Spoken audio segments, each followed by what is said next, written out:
सभी किस्म के और समाज में काम करने वाले लोग, समाज के बुजुर्ग, समाज के तमाम चाहने वाले लोग, कार्यकर्तागण, नेतागण, ये सभी लोग मौजूद हैं। मैं आप लोगों से विनती करता हूं कि हमारे बीच में वरिष्ठ कार्यकर्ता है, विधायक है और जितने भी एक्टिव कार्यकर्ता या नेतागण है, समाज के बुजुर्ग है, हमारी माताएं बहनें हैं, मिशन की तरफ से सब लोग उनके लिए जोरदार तालियां बजाइए आप लोग। ये आयोजन जो है ये भगवान बिरजू नायक की जमीन पर है। मेरे ख्याल से ये ऐसा पहली बार दिखाई दे रहा है कि भाई पूरे टोपीधारी एक साथ बैठे हुए हैं, पूरे मिशन के लोग एक डिसिप्लिन में बैठे हुए, एक नियम के हिसाब से बैठे हुए हैं। ये बात समाज में 20 साल पहले हो गई रहती तो आज मध्य प्रदेश की सत्ता आदिवासियों के हाथ में होती, मध्य प्रदेश पे नियंत्रण आदिवासियों का होता। हम लोगों ने पार्टी को, नेता को, धर्म को, भगवान को ज्यादा महत्व दिया, समाज को महत्व नहीं दिया। लेकिन जिन लोगों के नाम से ये मूवमेंट चलता है,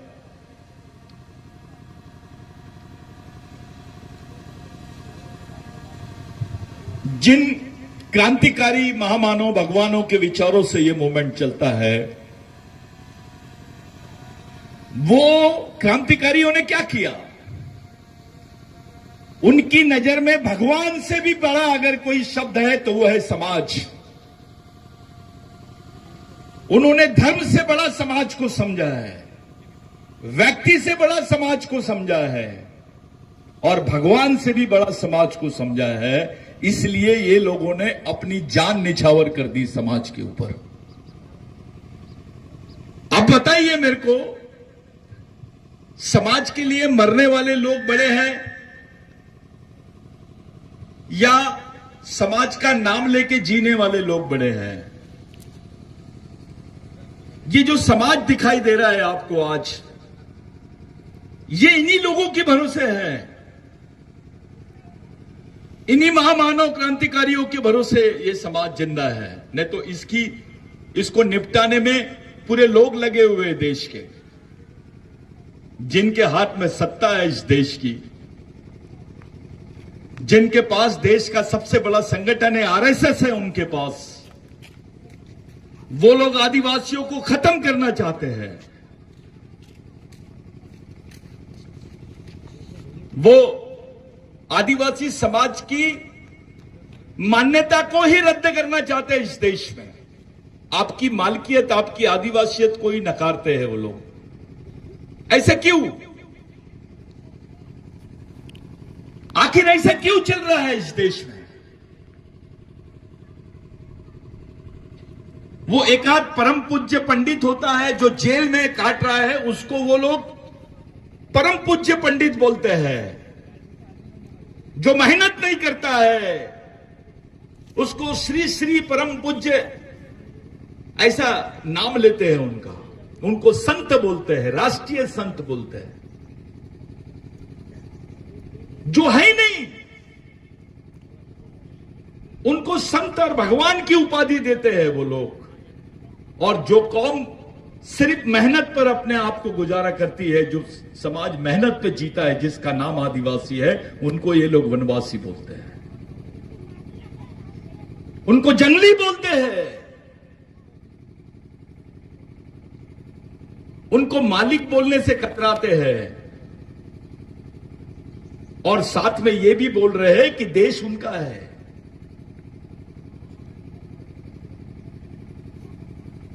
जो जेल में बैठे हैं उनको परम पूज्य संत, महात्मा, राष्ट्रीय संत बोलते हैं। और जो आदिवासी है, जिसके बदौलत ये देश है, जिसकी मालकियत इस देश पर है, जिसके जल जमीन जंगल पर अधिकार है, उस व्यक्ति को ये लोग वनवासी जंगली बोलते हैं। इनका दोहरा मापदंड देख लीजिए आप। जो जेल में है वो श्री श्री है, जो मेहनत करता है वो वनवासी है। ये मानवतावादी सोच नहीं है। आखिर ये मूवमेंट चलाने की जरूरत क्यों पड़ रही है? ये मूवमेंट कोई मेरे दिमाग की उपज नहीं है। ये मूवमेंट इन्हीं की देन है। शायद किसी को मालूम नहीं, भगवान टंटा भील के पास में 65,000 लोगों की सेना थी। ये मैं नहीं बोल रहा हूं, ब्रिटिश गवर्नमेंट बोलती है। और जब उस पर एक्शन हुआ, उस दौरान क्रिमिनल ट्राइबल के नाम पर करीब करीब 55,000 लोगों को मध्य भारत में मारा गया। वो कोई और नहीं थे, भगवान टंटा भील के सैनिक थे। ये मामूली बात नहीं है, ये इतिहास दबाया गया है हमको। पहले जब मिशन ने इस विषय को हाथ नहीं लगाया था, तो भगवान टंटा भील को कुछ लोग डकैत बोलते थे। अपने समाज के भी कुछ नालायक लोग उसमें मौजूद हैं। उसको डकैत बोलते थे, चोर बोलते थे, डाकू बोलते थे। लेकिन जब से मिशन ने इसको अपने हाथ में लिया और इसकी वैचारिक सच्चाई सामने लाई, आज पूरे मध्य प्रदेश में ही नहीं, भील प्रदेश में ही नहीं, पूरे देश में भगवान टंटा भील के नाम से जाने जाते हैं। भगवान कहा जाता है उनको। मैं एक अच्छी बात आपको सुनाता हूं। कुछ लोग पूछते हैं ये मिशन ने क्या किया? आप तो भगवान टंटा भील का शहीद दिन आज मना रहे हैं हम लोग। ईरान में, अफ्रीका में, नाइजीरिया में, श्रीलंका में और नेपाल में 4 तारीख को ही उन्होंने भगवान टंटा भील का शहीद दिवस मनाया, वहां के आदिवासियों ने। यह उपलब्धि है। अब भगवान टंटा भील कोई राष्ट्रीय नेता नहीं रह गए, राष्ट्रीय प्रेरणा नहीं रह गए, वो अंतरराष्ट्रीय प्रेरणा बन गए। पूरे विश्व के आदिवासी आज भगवान टंटा भील की तरफ देख रहे हैं। यानी ये जो भील वंश के आदिवासी है, पूरे विश्व के आदिवासी आपसे प्रेरित हो रहे हैं आज। अगर वो भगवान टंटा भील को मानते हैं तो फिर आप आबा बाबा के चक्कर में कैसे फंसे हो? आप ये अंडे पंडों के चक्कर में कैसे फंसे हो? विश्व के लोग मान रहे भगवान टंटा भील को, आप क्यों नहीं मान रहे हो? आप क्यों नहीं उनके विचारों को लेके काम कर रहे हो? क्या आप अमेरिका के आदिवासी से ज्यादा विकसित है? आप बाकी देशों के आदिवासियों से ज्यादा विकसित है?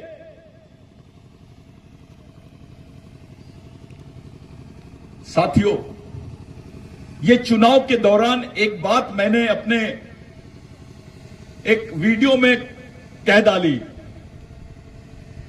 मैंने बताया कि मध्य प्रदेश की जो एमपीसीसी की बुक है, उसमें भीलों की भाषा को आर्यवंशी की भाषा लिखा गया है। ये आर्यवंशी की भाषा करके इसको भीलों को आदिवासियों की लिस्ट से बाहर करने का षड्यंत्र रच रहे हैं। अभी यहां पर विधायक है, वो मिशन का ही है। अब ये उनकी जवाबदारी है कि जब बोलने का मौका मिले तो पहला शब्द यहीं से शुरू होना चाहिए, पहला प्रश्न यहीं से शुरू होना चाहिए कि जो भील भाषा है, भिल्ली भाषा है, उसको आर्यों की भाषा यानी बाहर से आए भील, वो आदिवासी नहीं है, इस देश के मालिक नहीं है, ऐसा साबित करने का षड्यंत्र चालू है आप लोगों के खिलाफ में। मिशन ने इस बात को, बिरसा ब्रिगेड के मिशन ने इस बात को केवल राष्ट्रीय स्तर पे नहीं, अंतरराष्ट्रीय स्तर पे भी उठाया है। ये योगदान है मिशन का। और बहुत जल्दी हो सकता है ये 26 जनवरी को ही उसका इनॉग्रेशन कर सके, हम उसका प्रकाशन कर सके। एक एंथ्रोपोलॉजी रिपोर्ट जो है भीलों पर, वो रिपोर्ट हम लोग पब्लिश करेंगे पूरे दमखम के साथ। भगवान टंटाभिल की जो कर्म भूमि है पाताल पानी, वहीं पर जहां हम लोग सामाजिक दीक्षा लेते हैं, वो पूरे विश्व के लोगों के लिए, देश के जितने आरएसएस के लोग हैं उनके लिए होमवर्क रहेगा कि वो चैलेंज कर दे कि ये भील आदिवासी नहीं है, ये आर्य है। ऐसा साबित करने की जो कोशिश की जा रही है, आपको हिंदू बनाने की कोशिश की जा रही है। आपको एक हिंदुत्व के नाम पर सिर्फ आपको बोला जा रहा है हम हिंदू है, हम हिंदू है। आपके दिमाग में उस बात को बैठाया जा रहा है। इस देश में हिंदू धर्म, बौद्ध धर्म, सिख धर्म, ईसाई धर्म और कोई भी धर्म होगा, ये आदिवासी संस्कृति के 22,000 साल बाद में आए हैं। आपकी संस्कृति 20,000 साल पहले की संस्कृति है। जब धर्म पैदा नहीं हुआ था तब से आदिवासी संस्कृति का अस्तित्व है भारत में। यहां भगवान बाद में पैदा हुए हैं, पहले आदिवासी पैदा हुए हैं। वो लोग हैं आप। हमको खत्म करने का षड्यंत्र चालू है। हर मौके पे जहां जहां इनको मौका मिलता है वहां वहां हमारे लोगों को खत्म करते हैं। इलेक्शन में मैंने देखा सब लोग भूल गए कि जो 2024 को इन्होंने जो वन संरक्षण अधिनियम पास किया, जिसमें आदिवासियों की ग्राम सभा के अधिकार, आपकी जमीनों को कॉरपोरेट कंपनियों को लीज पे देने का प्रावधान किया गया, आदिवासी क्षेत्रों में मिलिट्री लगाने की बात की गई, आपके ग्राम सभा, सरपंच, आपके वन अधिकार, जो वन अधिकार के तहत आपको जमीन मिलती थी, वो सब जमीनों के प्रावधानों को खत्म कर दिया गया। हमारे आदिवासी नेता बीजेपी में भी है। क्या आप समाज को भूल गए? क्या आप उस खून को भूल गए, अपने डीएनए को भूल गए? जिस कौम में आप पैदा हुए उस कौम से गद्दारी क्यों? इसलिए कि कौम गरीब है, इसलिए कि कौम के लोग डरे हुए हैं, इसलिए कि थोड़े कम पढ़े लिखे हैं, संगठित नहीं है करके आप समाज का साथ नहीं देना चाहते हो और बाकी लोगों का साथ दे रहे हो जो समाज को खत्म करने के पीछे पड़े हैं, जिनको आदिवासी नाम, आदिवासी संस्कृति और आदिवासी आदमी इस देश में नहीं चाहिए। इन्होंने हिंदू भारत का नाम घोषणा कर दिया है। हिंदू भारत का मतलब होता है आदिवासी मुक्त भारत, बगैर आदिवासियों के भारत। अबे जो इस देश का मालिक है, जो इस देश की जल जमीन जंगल का पहला नागरिक है, उसी को खत्म करने का षड्यंत्र चालू है इस देश में। साथियों, यह मिशन के माध्यम से ही बोला जाता है हर जगह, पूरे देश भर में, कि सरकार बोल रही है भारत में आदिवासी नहीं रहते हैं। संयुक्त राष्ट्र संघ में बोल रहे हैं कि भारत में आदिवासी नहीं रहते हैं। इसका मतलब दूसरा यह होता है कि आदिवासी भारत के नागरिक नहीं है। यह आपकी पहचान को ही नहीं, आपकी नागरिकता को खत्म करने की नींव रख रहे हैं। अभी डिलिस्टिंग का नया नाटक इन्होंने शुरू किया है। ये बोल रहे हैं जो क्रिश्चियन बन गए हैं वो आदिवासी नहीं है, जो मुस्लिम बन गए हैं वो आदिवासी नहीं है।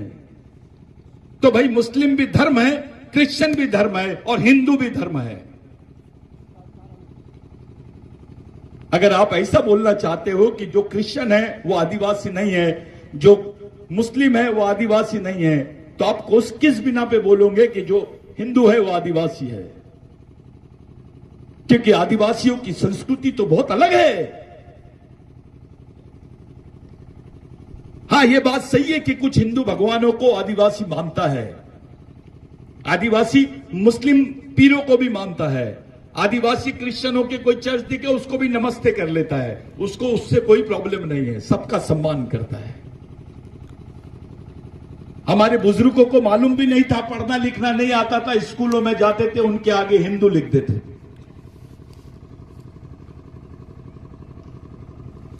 आज तो खुलेआम बोल रहे हैं आदिवासी, यानी आपने जो चीज लिख दी अपने मर्जी से, कुछ करना भी नहीं पड़ा, हमारा धर्मांतर हो गया, हमारे लिविंग सर्टिफिकेट पे इन्होंने हिंदू लिख दिया। आदिवासी क्यों नहीं लिखा?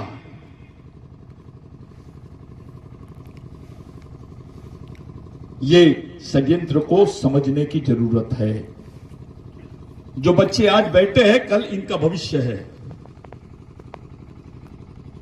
समाज की एक मजबूत नींव खड़ी होनी चाहिए। हमको समाज में नेता नहीं होना, समाज का नौकर होना, जो समाज के लिए रात दिन काम कर सके। समाज का सैनिक होना, जो समाज के लिए मर सके, लड़ सके, तब जाके ये समाज बच सकता है। क्या हालत है? इलेक्शन में मुद्दे बन गए थे। कुछ लोग बोल रहे थे कि भाई आदिवासियों पे पेशाब कर दिए, कुछ लोग बोल रहे थे आदिवासियों को पेशाब पिलाया गया, कुछ लोग बोल रहे थे आदिवासियों को नंगा करके घुमाया गया। क्या असर हुआ इन मुद्दों का? मजाक उड़ाया गया हमारा। जब यह बात सामने आई तो इलेक्शन में इन सब चीजों का मजाक उड़ाया गया, अपने ही लोगों ने उड़ाया। उनको लग रहा था यह राजनीतिक मुद्दा है। चलो इलेक्शन खत्म हो गए, अब बताइए ये मुद्दा कौन सा है? इस देश में किसी और समाज की महिलाओं को सड़क पर नंगा नहीं घुमाया जाता जो आदिवासी महिलाओं को घुमाया जाता है। उसमें मेरी मां, आपकी बहन, आपकी मां भी हो सकती है। पार्टी कैसे बड़ी हो गई समाज से? नेता कैसे बड़ा हो गया इस समाज से? अरे हमारे क्रांतिकारी भगवान टंट्या भील ने बोला था, आखिरी समय जब उनको फांसी देने की बात हो रही थी तो उनसे पूछा गया कि आप किनको मिलना चाहते हो? तो उन्होंने बोला मैं अपने भगवानों से मिलना चाहता हूं। तो लोगों ने पूछा भाई भगवान कहां हैं? आपकी मां है, आपके परिवार के लोग हैं, जो भी है वो लोग मिलेंगे क्या? आप उनको देखना चाहते हो क्या? तो भगवान टंट्या भील ने बोला नहीं, मैं मेरे समाज को देखना चाहता हूं, जिनके लिए मैं जिया हूं और आज जिनके लिए मैं मरने जा रहा हूं। उस वक्त भगवान टंट्या भील को एक अंग्रेज अफसर ने बोला आप मरने वाले हो, भगवान का नाम ले लो। उन्होंने बोला नहीं, मैं भगवान से भी बड़ा मानता हूं अपने समाज को। बताइए ऐसा कौन सा आदमी हो सकता है जो ये भाषा इस्तेमाल करता है? इसके रिकॉर्ड है। कुछ लोग आदिवासियों पे उंगली दिखाने के लिए बदनाम करने का षड्यंत्र रच रहे हैं। बताइए ऐसा कौन सा आदमी है जो फांसी के तख्ते पर भी बोलता है मैं अपने समाज को देखना चाहता हूं, मैं इनको अपने भगवान से भी ज्यादा बड़ा मानता हूं। है चलो कोई है तो चलो हम सब चलते उसके पास। ये जो भील वंश है ना, ये भगवान टंट्या भील की वजह से जिंदा है भारत में, नहीं तो कब का खत्म हो गया रहता। भीमा नायक, बिरजू नायक, ऐसे तमाम क्रांतिकारी है जिन्होंने व्यक्ति नहीं देखा, जात नहीं देखी, क्षेत्र नहीं देखा, केवल समाज के खातिर, अपने अधिकारों की खातिर, सामाजिक अधिकारों के खातिर, सामाजिक जीवन के खातिर उन्होंने अपनी जान न्यौछावर कर दी। आप अपने बाल बच्चों से पूछो आपके लिए फांसी के तख्ते पे चढ़ सकता है क्या? अपने बेटे को पूछो, अपने भाई को पूछो, अपने बेटी को पूछो, नहीं चढ़ सकता है। लेकिन ये लोग तुम्हारे लिए फांसी के तख्ते पे चढ़े। जीसस क्राइस्ट को सूली पे चढ़ा दिए तो उसको ईश्वर बोलते, भगवान बोलते हैं। ये तो सीधे फांसी पे तख्ते पे चढ़ गए। वहां तो एक जीसस क्राइस्ट था, आदिवासियों में तो हजारों जीसस क्राइस्ट बैठे हैं। अगर सूली पे चढ़ने से भगवान बोला गया उनको, तो तुम्हारे लोग तो फांसी पे चढ़े हैं तुम्हारे लोगों के लिए। एक भी अभी बीच में कुछ महाराज लोग आदिवासी संस्कृति पे बात कर रहे थे। वो आदिवासियों को भगवान और सब कुछ चीजें समझा रहे थे। कभी शंकर भगवान के नाम से घेरने की कोशिश कर रहे थे, तो कभी राम के नाम से घेरने की कोशिश कर रहे थे। बिरसा ब्रिगेड के एक कैंडिडेट ने मैसेज डाला और पूछा, आदिवासियों को कौन से भगवान ने जमीन दिलाई, थोड़ा इसके बारे में बताइए।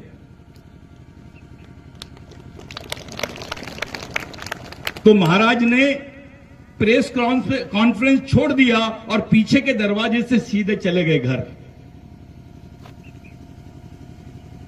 क्योंकि सच्चाई है ये। जिसको ऐसा गर्व है कि मेरे पास 50 एकड़ जमीन है, मेरे पास पैसा है, नौकरी है, तो किसने दिया? तेरे को नौकरी किसकी वजह से मिली है? तेरे को जमीन किसकी वजह से मिली है? तेरे पास पैसा कहां से आया है? तो जा पहले रिकॉर्ड निकाल और देख। पढ़ लिख लिया है, अब तो ढूंढ भी सकता है तू कि तेरे हिस्से में जमीन कहां से आई। अगर भगवान टंट्या भील नहीं होता तो तेरे हिस्से में जमीन होती क्या? भगवान टंट्या भील ने हेरिडिटरी एक्ट क्रिमिनल ट्राइबल को रद्द नहीं कराया होता खुद की अरेस्टिंग करने की शर्त पर। भगवान टंट्या भील ने बोला रेंगा कोरकू को, भगवान रेंगा कोरकू को, कि अगर अपने समाज के लोगों को ये लोग गुनहगार बोलते हैं और सरकारी दफ्तरों में नौकरी नहीं दे रहे हैं, तो इनको बोल दो कि आदिवासियों को पुलिस में भर्ती कर दो अगर टंट्या भील को पकड़ना है तो। खुद की गिरफ्तारी करने पर, उस खुद की मौत के बदले तुम्हारे लिए नौकरी मांगा है उस शख्स ने जिसका नाम है भगवान टंट्या भील। खुद मरने के लिए तैयार हो गए और आपको नौकरी दिए हैं। और अपने अधिकारी लोग, शर्म आना चाहिए उनको कि इतने बड़े जलसे को, इतने बड़े नाम को, उसके मिशन को, उसके विचारों को छोड़ के भाग रहे हैं। डरते हैं, उसका नाम लेने से डरते हैं, उसकी फोटो लगाने से डर रहे हैं। अबे कौन से भगवान ने नौकरी दिया ये तो बता। कौन सी सरकार ने दी तेरे को? अगर तू क्रिमिनल ट्राइब होता तो तेरे को मार भी देते तो एफआईआर दर्ज नहीं होता था तब। भील वंश के लोगों को, चाहे बिलाला हो, बारेला हो, दरबार हो, इनको मारने का आदेश था। इनको मार भी दिया जाता था तो कोई केस नहीं लगाई जाती थी। चाहे भील हो, बिलाला हो, बारेला हो, ये नए नए लोग, राज दरबार हो या अन्य कोई भी हो, गावित हो, वसावा हो, ये जितने लोग हैं, हमारे बीच में एक नई बीमारी आ गई है। अभी बिलालाओं का अलग सम्मेलन हो रहा है, बारेलाओं का अलग सम्मेलन हो रहा है, भीलों का अलग सम्मेलन हो रहा है। इससे ज्यादा शर्मनाक बात कुछ नहीं है। भगवान टंट्या भील ने बोला, जो अपने भाई को नहीं पहचान सकता वो दुश्मन को नहीं पहचान सकता, और जो दुश्मन को नहीं पहचान सकता ऐसा आदमी मेरी नजर में गांडू है। एक वंश के लोग हैं हम, एक डीएनए है हमारा, एक खून है हमारा, एक संस्कृति है हमारी, तो समाज भी एक होना चाहिए। पढ़े लिखे लोग ये काम कर रहे हैं। थोड़ी सी पोस्ट के लालच में किसी को विधायक बनना है, किसी को मंत्री बनना है, किसी को मंत्री बनना है। अबे राष्ट्रपति है देश की आदिवासी, उसने नहीं रोकी जब ये बिल उसके पास साइन करने के लिए गया, वन संवर्धन बिल 2023 का, उसने नहीं सोची। इतनी गुलामगिरी चाहती थी, साइन नहीं कर सकती थी। राष्ट्रपति है ना आदिवासी, आदिवासियों की जमीन से हस्तगत, यानी हमेशा हमेशा के लिए आदिवासियों के अधिकारों की समाप्ति के बिल पर, उस कानून पर साइन करने वाली कोई और नई राष्ट्रपति थी। आदिवासी राष्ट्रपति है। यह इतिहास बन जाएगा। शायद इसी दिन के लिए उनको राष्ट्रपति बनाया गया होगा। हमारे दिमाग में एक बात है, नेता बनना चाहिए। हमारे दिमाग में नेता बनना चाहिए। हां ठीक है, एक ही नेता बनेगा और एक नेता बनेगा 5 साल काम करेगा, लेकिन एक कार्यकर्ता बनेगा समाज का तो जिंदगी भर समाज के लिए काम करेगा। इसको परमानेंट कार्यक्रम बोलते हैं। यह परमानेंट कार्यक्रम चलाने के लिए मिशन खड़ा किया गया है। ऐसे कई कर्मचारी हैं, जैसे सेनानी दादा है, उनको याद करते वक्त मैं जब फोटो को देखा मेरे आंख में आंसू आ गए। ऐसे लोग जिनको इस बात का महत्व समझता है, जो ईमानदारी से समाज के लिए, समझदारी से और ईमानदारी से समाज के लिए काम करते हैं, ऐसे लोग समाज के सही में भगवान है। इन्हीं को गॉड बोलते हैं। हमारे समाज के पढ़े लिखे लोग, सुलझे हुए लोग, जो इस समाज के चालक, पालक और मालक होना चाहिए।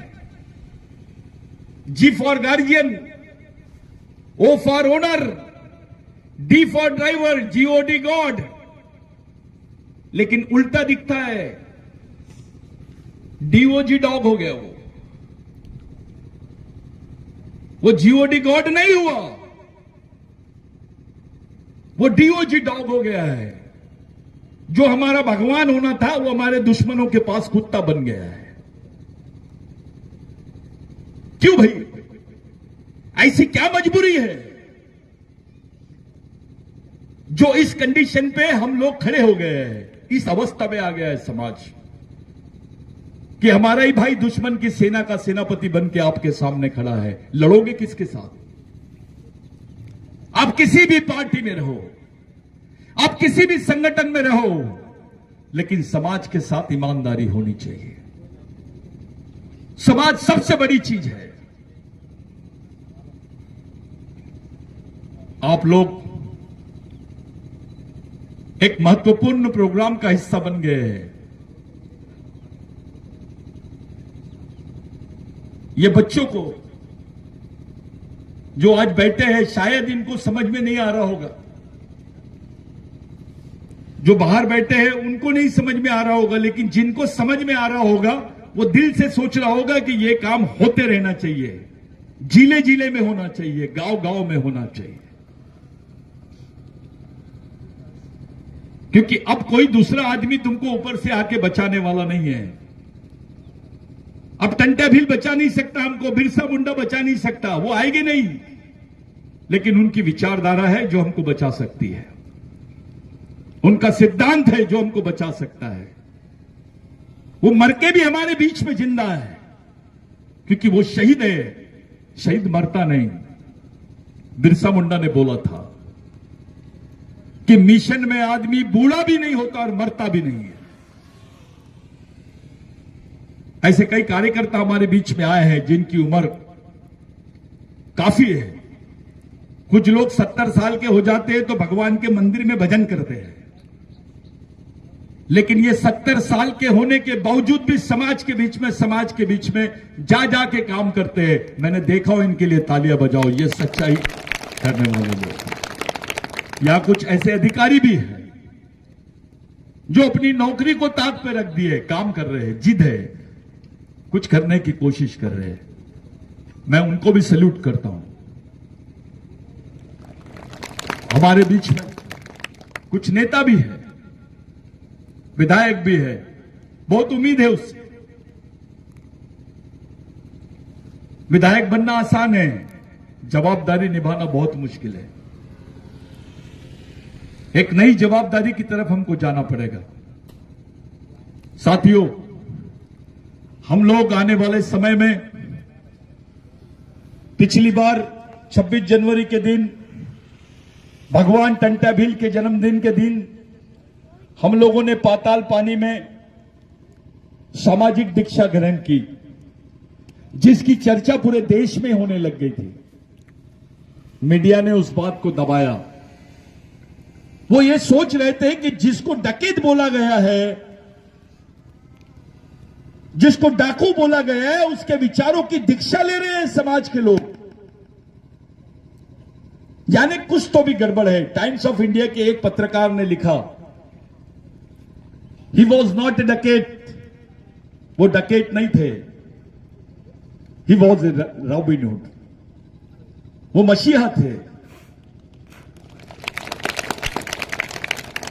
बड़ी मुश्किल से एक आर्टिकल मेरे को पढ़ने को मिला। मध्य प्रदेश गवर्नमेंट मजबूरी में टंटा भगवान का नाम ले रही है, क्योंकि उनको मालूम है अगर ये नाम नहीं लेंगे तो अपनी विकेट चले जाएंगे। उनको मालूम है। तो कुछ राजनीतिक षड्यंत्र के तहत भगवान टंटा भील को हजम करने की तरफ जा रहे हैं। कुछ लोगों ने भगवान टंटा भील के सामने यज्ञ करने की कोशिश की, ताकि आदिवासियों को बताया जाए कि भगवान टंटा भील यज्ञ करता था। शायद मैं आपको बता दूं, जॉन ब्रिटेन करके एक अंग्रेजी अफसर था, उसने अपनी एक बुक में लिखा है कि जहां जहां टंटा भगवान का आंदोलन था, वहां वहां कोई पंडा दिखाई नहीं देता था। कोई मंदिर थे, लेकिन मंदिर भी किसी ऐसे मॉडर्न मंदिर नहीं थे, आदिवासी मंदिर थे। एक पत्थर है, कोई झाड़ है, उसी के आगे लोग बैठे हैं। कई बागदेव है, तो कई नाग का मंदिर है, बस इतना ही दिखाई देता। वो सर्वे में है।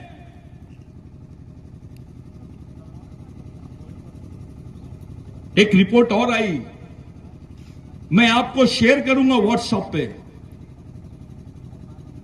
कि जो फेस सर्जरी होती है, आप लोग जानते हो, अपने चेहरे की भी सर्जरी होती है। भगवान टंटा भील ने एक उच्च वर्णीय ब्राह्मण की नाक काट दी थी, क्योंकि उसने एक आदिवासी महिला को सती कराने का आदेश दिया था। शायद आप लोगों को मालूम नहीं, हमारी मां बहनों को ब्लाउज पहनने की भी परमिशन नहीं थी, अपना ब्लाउज पहनने की भी परमिशन नहीं थी, उसके ऊपर टैक्स लगता था। उसके खिलाफ भगवान टंटा भील ने अपना फतवा निकाला था कि जो भी ये घोषणा करेगा उसको मारो, उसके हाथ काटो, उसकी नाक काटो।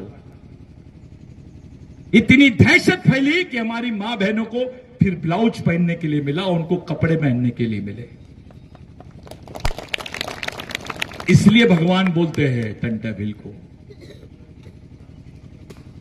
कुछ लोगों ने पहले बिरसा ब्रिगेड पे कमेंट किया कि अचानक ये टंटा भील को कैसे कहला लिए इन्होंने। भाई, जो हमारा है उस पर तो हम बात करेंगे ही। आपको लगता है तो जाइए, जो माफी मांगते हैं, फांसी की सजा नहीं होना चाहिए, सजा नहीं होना चाहिए, जिन्होंने माफी मांगे हैं उनकी प्रेरणा ले लीजिए आप। नहीं तो जिन्होंने अपने आप को पूरे देश पे, समाज पे निछावर कर दिया, उनकी प्रेरणा ले लीजिए आप। जो दर्द आदिवासियों को होगा वो किसी को होगा क्या? 50,000 लोग मारे गए टंटा भील के आंदोलन में, उनका कोई रिकॉर्ड नहीं है, क्योंकि वो क्रिमिनल ट्राइब थे। ये एक षड्यंत्र चालू है। आपको नक्सली बोल के मारते हैं, क्योंकि उसके ऊपर कोई एफआईआर नहीं होती। ज्यादा चिल्लाए आदिवासी ने तो नक्सलवादी, ज्यादा चिल्लाए आदिवासी ने तो उसको देशद्रोही बोलते हैं। क्या बात है? ये प्रयत्न क्यों चालू है आदिवासियों के साथ में? इन सब षड्यंत्रों को आपको समझना पड़ेगा। जितना ज्यादा से ज्यादा आप लोग कैडर करोगे, जितना ज्यादा से ज्यादा आप लोग प्रशिक्षित होगे, उतना ज्यादा से ज्यादा समाज का कार्यकर्ता तैयार होगा। ये लोग मशीन से देश में सत्ता स्थापित करना चाहते हैं और हम मिशन से देश में सत्ता स्थापित करने की तरफ जा रहे हैं। यह झगड़ा मशीन और मिशन का है, याद रखिए आप। ऐसा देखा गया कि कई इंडिपेंडेंट कैंडिडेट खड़े थे बेचारे, उनके खुद के घर के वोट उनके हिस्से में नहीं आए। यह कमाल है मशीन का। कांग्रेस चुप है, बाकी पार्टियां चुप है। आखिर क्यों? कि इस चोरी में तुम्हारा तो हाथ नहीं है कहीं। हमको मालूम होना चाहिए आदिवासियों की कि उनका वोट कहां जा रहा है। यह धोखा है हमारे साथ। अगली लड़ाई मिशन की तरफ से मशीन के खिलाफ में लड़ी जाएगी और पूरे प्रदेश में नहीं, देश भर में हम लोग ये आंदोलन चलाएंगे। सुप्रीम कोर्ट में हम पिटीशन डालने जा रहे हैं कि तुमको क्या करना है करिए, लेकिन आदिवासी क्षेत्रों में मशीन का उपयोग नहीं होगा, वहां बैलेट से इलेक्शंस होंगे। अब बाकी क्षेत्रों का नहीं मालूम हमको, लेकिन आदिवासी क्षेत्र में आदिवासियों को यह गारंटी होना चाहिए कि उसका वोट किसकी तरफ जा रहा है। यह धोखा है, लोकतांत्रिक अधिकारों के साथ धोखा है, संविधान के साथ धोखा है, हमारे मूलभूत अधिकारों के साथ धोखा है। भाइयों, एक लंबे समय से आप लोग बैठे हैं, शायद बिगर मंडप के एक जगह बैठना, खड़े रहना। आप सोचिए उस वक्त पहाड़ों में, जंगलों में भूखे प्यासे भगवान टंटा भील, बिरसा मुंडा, बाबूराव शर्मा के, राघोजी भांगरे और हमारे तमाम क्रांतिकारी कैसे घूमते हो गए। हम बहुत जल्दी 26 जनवरी की तैयारी के लिए भिड़ रहे हैं। हम 26 जनवरी को 1 लाख आदिवासी युवाओं को सामाजिक दीक्षा का कार्यक्रम दे रहे हैं।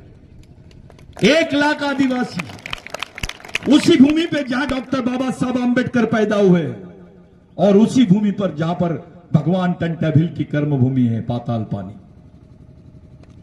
ये पाताल पानी में उसी समय हम चाहते हैं कि समाज का हर तबका इस आदर्श को माने, भगवान टंटा भील की दीक्षा ले, असली भगवान को पहचाने, अपने सामाजिक भगवान को पहचाने, अपने सांस्कृतिक भगवान को पहचाने, अपनी लड़ाई को पहचाने, अपने दोस्त को पहचाने, अपने भाई को पहचाने, अपने दुश्मन को भी पहचाने। एक क्रांति डॉक्टर बाबा साहब आंबेडकर ने यहां से की थी और नागपुर में दीक्षा लिए थे। आज पूरे विश्व के लोग डॉक्टर बाबा साहब आंबेडकर की दीक्षा के कार्यक्रम में जाते हैं। उसी तरीके से भगवान टंटा भील के भी कार्यक्रम में पूरे विश्व के लोग आना चाहिए, ऐसी कल्पना करके आप लोगों ने आगे बढ़ना है। यह हमारे वजूद की लड़ाई है, यह हमारे पहचान की लड़ाई है। याद रखिए, यह हमारे अंतिम पीढ़ी द्वारा अंतिम पीढ़ी को बचाने के लिए लड़ी जाने वाली अंतिम लड़ाई है। इस लड़ाई को हमें किसी भी हाल में जीतना है। बिरसा मुंडा ने कहा कि समाज आर्थिक रूप से गरीब रहेगा चलेगा, विचारों से गरीब नहीं रहना चाहिए। और जो समाज विचारों से गरीब रहता है वो गुलाम पैदा होता है और गुलाम ही मर जाता है। हम लोगों को इस वैचारिक गुलामी से अपने समाज को बाहर निकालना है। वो किसी भी पार्टी में हो, किसी भी संगठन में हो, जाओ उसके घर में जाओ, मिलो, बात करो, समझाओ, हाथ जोड़ो, उसके दिमाग में डालो कि सच्चाई ये है बेटा, इसको लेके चलो। बड़ा हो, बूढ़ा हो, नेता हो, अधिकारी हो, कर्मचारी हो, राजा हो या भिखारी हो, सभी को बुलाओ, क्योंकि यह समाज का आंदोलन है। समाज के सामने सब समान है, चाहे मजदूर हो या ऑफिसर हो या नेता हो, मंत्री हो, समाज सबसे बड़ा है। आप लोग इस क्रांतिकारी मिशन के साक्षी है। आप बहुत बड़ा काम कर रहे हैं, मैं आपको सैल्यूट करता हूं। जो कैडर्स यहां पे काम कर रहे हैं, इनकी जो टीम काम कर रही है, मैं उसको भी सैल्यूट करता हूं। लेकिन हमारी एक इच्छा है कि जैसे आज ये 5,000 लड़के बैठे हैं, वैसे 26 जनवरी के दिन 1 लाख आदिवासी बच्चे बैठना चाहिए, इसी ड्रेस में, इसी शिस्तबद्ध तरीके से, इसी डिसिप्लिन में। और ये वर्ल्ड में मैसेज जाना चाहिए कि 1 लाख आदिवासियों ने, 1 लाख आदिवासी सैनिकों ने भगवान टंट्या भील की दीक्षा ली। ऐसे आबा बाबा आते हैं तो 5-5 लाख जाते हैं, ट्रक भर भर के जाते हैं, ऊपर भी टीका लगाते हैं, नीचे भी टीका लगाते हैं। अबे क्या मिलता है? ये है ना बाबा, रेडीमेड दे रहे ना, ओरिजिनल बाबा दे रहे ना, तेरे को जमीन देने वाला बाबा दे रहे ना, तेरे को जन्म देने वाला बाबा दे रहे ना, तेरे को अधिकार देने वाला बाबा दे रहे ना, तेरे को नौकरी देने वाला बाबा दे रहे, तेरे को पहचान देने वाला बाबा दे रहे। और कौन सा बाबा होना? इससे बड़ा बाबा है क्या? अंबेडकर बाबा, उनकी मां भी भगवान टंट्या भील बनाती थी बाबा साहब को बचपन में। भगवान टंट्या भील से बाबा साहब अंबेडकर ने भी प्रेरणा लिया है। भगवान टंट्या भील से बिरसा मुंडा ने प्रेरणा लिया है। जब 12 साल की उम्र में, 13 साल की उम्र में बिरसा मुंडा थे, तब ब्रिटिश टाइम्स में, अखबार में एक आर्टिकल आया कि Robin Hood is no more, he has caught by the British and police. Robin Hood अब नहीं रहा, उसको पकड़ लिया गया है और अभी वो हैंग ओवर होने वाले, यानी फांसी लगने वाली है। जब भगवान बिरसा मुंडा ने उसको पढ़ा तो उन्होंने वही प्रण किया, उस लाइब्रेरी में प्रण किया कि मैं टंट्या भील का अधूरा काम पूरा करूंगा। और वो भी 24 साल की उम्र में शहीद हो गया भगवान टंट्या भील के लिए। और वो काम करके गया कि हमारे राजाओं ने नहीं किया, हमारे भगवानों ने भी नहीं किया, वो काम किए हैं इन लोगों ने। ओरिजिनल भगवान ये है। टंट्या भील ने नहीं बोला मैं हिंदू हूं, बिरसा मुंडा ने नहीं बोला मैं हिंदू हूं, राघोजी भांगरे ने नहीं बोला मैं हिंदू हूं, बाबूराव शर्मा के ने नहीं बोला मैं हिंदू हूं। तू तो इनसे बड़ा हो गया बे। वाह, हिंदू हूं बोलने से ज्यादा महत्व नहीं बढ़ेगा तेरा। आदिवासी हूं ये बोल। जिस समय तू आदिवासी बोलता है, तू देश का मालिक बन जाता है, इस देश का पहला नागरिक बनता है, यहां की जल जमीन जंगल का दावेदार बनता है। अपने सामाजिक स्वाभिमान की बात करो। आदिवासी हिंदू धर्म के खिलाफ में नहीं है, मुस्लिम धर्म के खिलाफ में नहीं है, क्रिश्चियन धर्म या दुनिया के किसी धर्म के खिलाफ में आदिवासी हो ही नहीं सकता, क्योंकि आदिवासी किसी से बैर रखता ही नहीं है। लेकिन जहां हमको अपमानित करने की बात आती है, जहां हमको परिभाषित करने की बात आती है, तो इस देश में षड्यंत्र चलता है। साथियों, जाते जाते एक बात आपके कान में डाल के जाना चाहता हूं। अभी भगवान राम का मंदिर का उद्घाटन होने वाला है।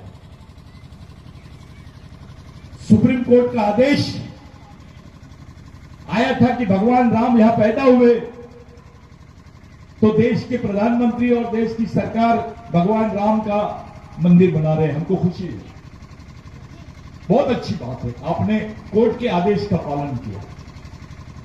अरे इस देश के सुप्रीम कोर्ट ने बोला है कि आदिवासी इस देश के मूल मालिक है, उनको मूल मालिक होने का दर्जा मिलना चाहिए।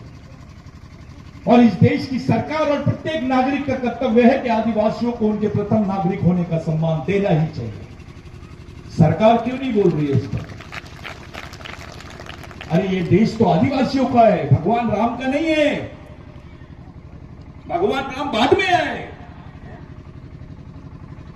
भगवान बाद में आए, पहले तो आदिवासी था।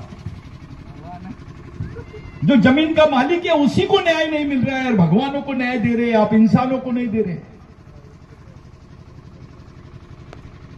भाई भगवान राम को आपने उनका मंदिर बना दिए तो आदिवासियों को मान्यता दे दो कि वो देश के मूल मालिक है। सुप्रीम कोर्ट बोलता है। लेकिन सुप्रीम कोर्ट का ही जजमेंट उनके लिए है तो मान लिया जाता है, हमारे लिए है तो नहीं मानते हैं। क्या बात है? ऐसा क्यों है? हमारे साथ ये भेदभाव क्यों?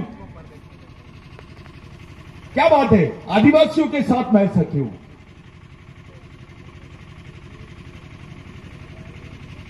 ये सरकार ना बैकलॉग निकालती है, ना बाकी सब चीजें। मैं पेपर में पढ़ा कि लाडली बहना के नाम पर यह सरकार आई है। ऐसा आप लोगों ने भी पढ़ा होगा कि ये जो सरकार आई है लाडली बहना के नाम पर आई है। लेकिन मैंने ये सुना है कि 1,25,000 आदिवासी लड़कियां प्रदेश से गायब है। लाडली बहना के नाम पे इलेक्शन हुआ, सरकार बन गई, मान्य है। लेकिन प्रदेश की 1 लाख आदिवासी लड़कियां, 1,25,000 आदिवासी लड़कियां गायब है मध्य प्रदेश से। वो मर गई है या बेचा गया या काट के फेंक दिया गया, कोई पता नहीं रहा उसके बारे में। सब लोग लाडली बहना की बंसरी बजा रहे हैं और हमारे आदिवासी उसमें शामिल हैं। अबे तुम्हारी 1,25,000 मां बहनें हैं ना, एक उच्च वर्णीय महिला के साथ, हमारी बहन के साथ कुछ होता है तो देश में आग लग जाती है। 1,25,000 आदिवासी लड़कियां मध्य प्रदेश से गायब है, कोई बात नहीं करता उसको कुछ। बस एक बार प्रश्न आया, उसके बाद इसको दबा दिया गया। क्या कर रहे हैं हमारे नेता? आप लोग बोल रहे थे नेता बनाओ, वो तो मुंह भी नहीं खोलते वहां पर, चुपचाप बैठे रहते बंदर के जैसे। बुरा नहीं सुनना, बुरा नहीं बोलना और बुरा नहीं देखना, मुख के बहरे जैसी स्थिति है। एक आदिवासी नेता ने पार्लियामेंट में कुछ नहीं बोला, एक आदिवासी नेता ने मध्य प्रदेश की विधानसभा में कुछ नहीं बोला। वो किसी भी पार्टी का रहे, मामला समाज का है। कुछ हीरो बनते हैं, बड़े संगठन का होने का दावा करते हैं। अबे किसने मना किया था तुमको वहां पर प्रश्न पूछने के लिए? क्यों तुमको बुरा नहीं लगा? 1,25,000 आदिवासी परिवार अपने बच्चियों को खोज रहा है कि वो मर गई है, जिंदा है, सरकार कुछ बोलने के लिए तैयार नहीं। ये बड़ा प्रश्न नहीं बना, लेकिन लाडली बहना का प्रश्न इतना बड़ा बन गया कि सब सरकार जीत के आ गई। 1,25,000 का प्रश्न बनता तो सरकार गिर जाती। आप लोग सामाजिक सब्जेक्ट पे, विषय पे बात करना सीखें, अपने सामाजिक विषयों पर चर्चा करें, अपने क्षेत्रों में शिविरों का आयोजन करें, अपने बच्चों को समझाए, अपने भाइयों को समझाए। विद्यार्थियों को एक बात ध्यान में रखनी चाहिए, आपके जीवन में 2 चीजें शामिल कर लो, एक है पढ़ना और दूसरा है लड़ना। अगर आप पढ़े और लड़े नहीं तो भी गए, लड़े और पढ़े नहीं तो भी गए। आपको पढ़ना और लड़ना दोनों साथ में रखना पड़ेगा अगर आप जिंदा रहना चाहते हो इस देश में, नहीं तो आपके लिए कुछ नहीं है। मध्य प्रदेश में हर एक घर के बाद दूसरा घर जो है आदिवासी का है, और वो आदिवासी कोई और नहीं, मजदूर है। और वो मजदूर नहीं है, मजबूर भी है। काम नहीं है तो भीख मांग रहे हैं आदिवासी। मैंने एक आंदोलन देखा हूं मध्य प्रदेश में, मेरे को बहुत शर्म आई। अभी महाराष्ट्र में भी हुआ वही आंदोलन आदिवासियों का। वो भीख मांगने का लाइसेंस मांग रहे थे। क्या मांग रहे थे? भीख मांगने का लाइसेंस मांग रहे थे कि हमको भीख मांगने दो, नहीं तो ये लोग सड़क से भी उठा देते हैं हमको। ये हालत होगी आदिवासियों। कौन सोचेगा? कौन सोचेगा आपके समाज के बारे में? आपको ही सोचना पड़ेगा, हमको ही सोचना पड़ेगा। और ये सब लोग मिलेंगे, मिलकर सोचेंगे, एक वैचारिक आंदोलन इस समाज में खड़ा करेंगे अपने आप को बचाने के लिए। हम किसी के खिलाफ में नहीं है, हम अपने फेवर में हैं, अपने समाज के पक्ष में हैं। आप लोग एक सैनिक हो, एक सैनिक की भांति आप लोगों का व्यवहार रहना चाहिए।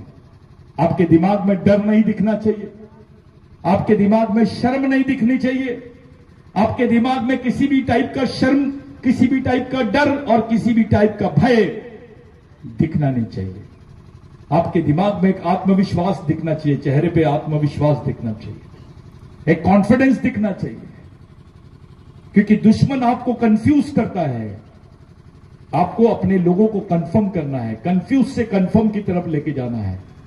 उसको जो ये लोगों ने संक्रमित कर दिया है, उसके दिमाग को कंफ्यूज कर दिए, भ्रमित कर दिया है, उसको जागरूक करना है आपको। आज के दिन मैं तमाम लोगों को, बैठने वाले यहां बैठे तमाम लोगों को बधाई देता हूं, बिरसा मुंडा जयंती की बधाई देता हूं।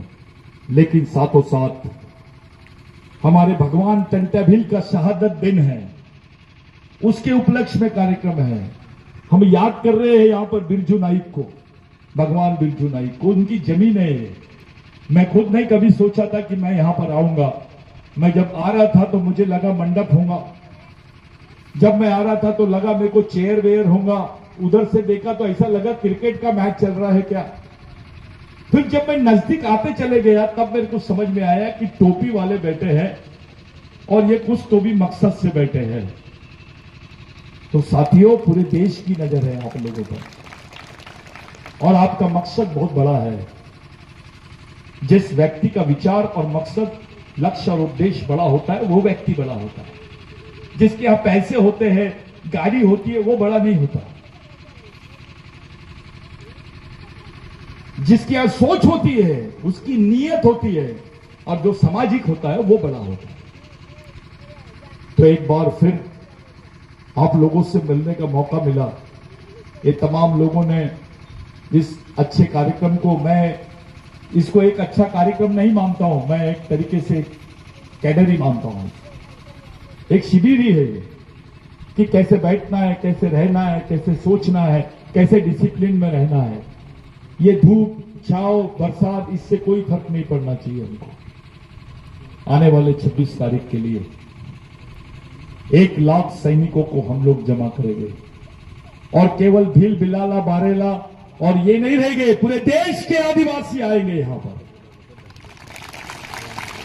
हर जनजाति का व्यक्ति आएगा, उसको बुलाएंगे हम कि भगवान टंट्या भील का दीक्षा कार्यक्रम है, सामाजिक शिक्षा, सामाजिक दीक्षा का कार्यक्रम है। आपको भगवान टंट्या भील की दीक्षा लेना है, अंडे पंडे के पीछे नहीं। ओरिजिनल रॉबिन हुड की तरफ चलो, ओरिजिनल मामा की तरफ चलो। घर घर से निकलना चाहिए आपने। हर बच्चा उस जुनून से, हर लड़का, हर युवा, हर लड़की, हर कर्मचारी, हर अधिकारी, हर नेता उस जुनून के साथ में वहां आना चाहिए। ये हमारे लिए बहुत बड़ा प्रोग्राम होगा साथियों। ये देश में नहीं, विश्व में मालूम होना चाहिए कि फलाने दिन ये फलाना कार्यक्रम हुआ है। आज से 45 दिन बाकी है। एक बड़ी जवाबदारी पूरे कैडर्स पे है। हम लोग उस सामाजिक दीक्षा कार्यक्रम को, सांस्कृतिक सामाजिक दीक्षा कार्यक्रम को एक महान कार्यक्रम के रूप में कन्वर्ट करना चाह रहे हैं। समाज को उन विचारों की तरफ ले जाने का प्रयास है, समाज को एक जगह लाने का प्रयास है। आज के बाद कोई ये जातिवाद, व्यक्तिवाद, क्षेत्रवाद, पार्टीवाद ये दिखना नहीं चाहिए। संगठनवाद, व्यक्तिवाद ये नहीं दिखना चाहिए। केवल समाज और समाजवाद दिखाई देना चाहिए। आप लोग एक अच्छी सोच लेकर, अच्छे मकसद लेकर आप लोग बैठे हैं।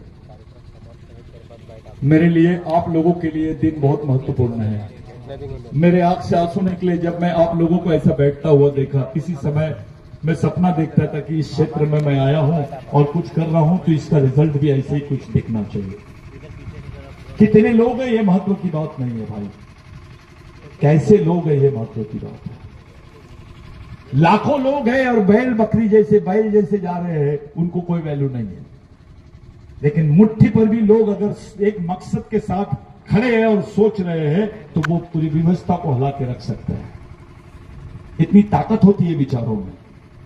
टंट्या ब्रह्मा भी एक थे, रेंगा कोरकू को बनाया। बिरसा मुंडा को बनाया, उधर टंटा मामा ने प्रेरणा राघोजी भांगरे की तरफ से, इधर बाबूराव शर्मा के को बनाया। ये बेल्ट देख लीजिए आप, जिसको मध्य भारत बोलते हैं। यहां पूरे क्रांतिकारियों को आप उनके अध्ययन कीजिए, तिलका मांझी का अध्ययन कीजिए। आदिवासी का हर क्रांतिकारी की विचारधारा एक ही थी, उनकी लड़ाई एक थी, उनका मकसद एक था, उनका लक्ष्य एक था। इसलिए आपका भी मकसद एक होना चाहिए, लक्ष्य भी, मिशन भी और जीवन भी, लड़ाई भी। इसलिए समाज भी ये लाइन अपने को ध्यान में रखनी पड़ेगी। मैं पूरे मूवमेंट की तरफ से, बिरसा ब्रिगेड की तरफ से, बिरसा ब्रिगेड के जो वरिष्ठ कार्यकर्ता है, जो पर्दे के पीछे से मिशन को चलाते हैं, मैं उनको सल्यूट करता हूं। एक बार फिर जो यहां पर कार्यकर्ता लोग आए हैं, नेता आए हैं, हमारे विधायक है, वो कोरलाल जी करते हैं, हमारी टीम है, हमारे बुजुर्ग लोग हैं, युवा साथी है, जो इन लोगों के लिए, सबके लिए जोरदार आप लोग तालियां बजाइए। मेरे लिए एक बात आपको मैं पूरे सैनिकों को मेन 3 बातों पे अवगत कराना चाहता हूं। आप अपने आप को सैनिक समझे, अपने आप को समाज के लिए जवाबदार समझे, अपने आप को अपने परिवार के लिए जवाबदार समझे और अपने आप के लिए जवाबदार समझे। तभी आप में जवाबदारी आएगी। संपूर्ण जवाबदारी और संपूर्ण समझदारी के साथ आपको समाज में जीवन जीना है। साथियों, आपको देखकर समाज के लोग प्रेरित होना चाहिए। हर बुरे शौक को अपने आप से थोड़ा दूर रखने की कोशिश करो। शौक का आदी मत हो जाओ। अपने आप में कंट्रोल करने की कोशिश करो, नियंत्रण रखो अपने आप पर, अपनी सोच पर, अपनी दिनचर्या पर। अपने गांव में, हर गांव में भगवान टंटा भील, बिरसा मुंडा और इनके विचारों को लेकर शाखाएं शुरू कर दो, ब्रांचेस शुरू कर दो।